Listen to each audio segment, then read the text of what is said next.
एक ऐसा गांव जिसका नाम सुनते ही लोग मुंह फेर लेते थे।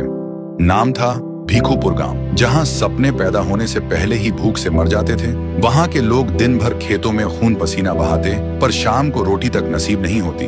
उस गांव के बच्चे और बूढ़े सब सड़क के किनारे भीख मांगते दिखते थे, और इस गांव की बर्बादी का एक ही कारण था, टाइटन। नाम नहीं, लोगों के लिए सजा था।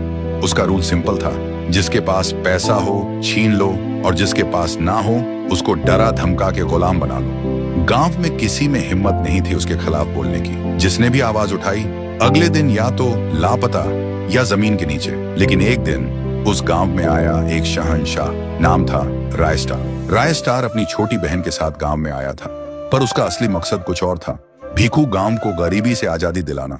एक दिन सुबह सुबह रायस्टार एक्सरसाइज कर रहा होता है। तभी कुछ लोग उसे देखकर बोलते हैं, बेटा तुझे मौत से डर नहीं लगता क्या?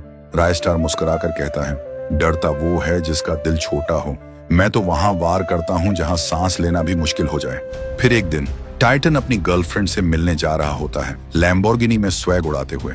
रास्ते में उसकी नजर पड़ती है रायस्टार पर, जो गरीबों को खाना और कपड़े बांट रहा होता है। टाइटन उतरता है और बोलता है, ओ ये हीरो, नया चेहरा लग रहा है, क्या बात है, गांव बचाने आया है क्या? रायस्टार ठंडे लहजे में कहता है, हीरो नहीं, तेरा अंतिम संस्कार बनने आया हूँ। टाइटन हंस के बोलता है, ज्यादा फिल्मी मत बन, पैसा निकाल। रायस्टार आंखों में आंखें डाल के बोलता है, तेरे हाथ तोड़ दूंगा, ताली भी नहीं बजा पाएगा अपने जनाजे पे। टाइटन गुस्से में रायस्टार के पास आता है और थप्पड़ मारने ही वाला होता है, लेकिन एक ही मुक्के में टाइटन हवा में माँ, बस यही एक लफ्ज उसके मुंह से निकलता है और धड़ाम से जमीन पे आ गिरता है, और वहीं उसका दी एंड हो जाता है। गांव के लोग तालियों से आसमान गूंजा देते हैं।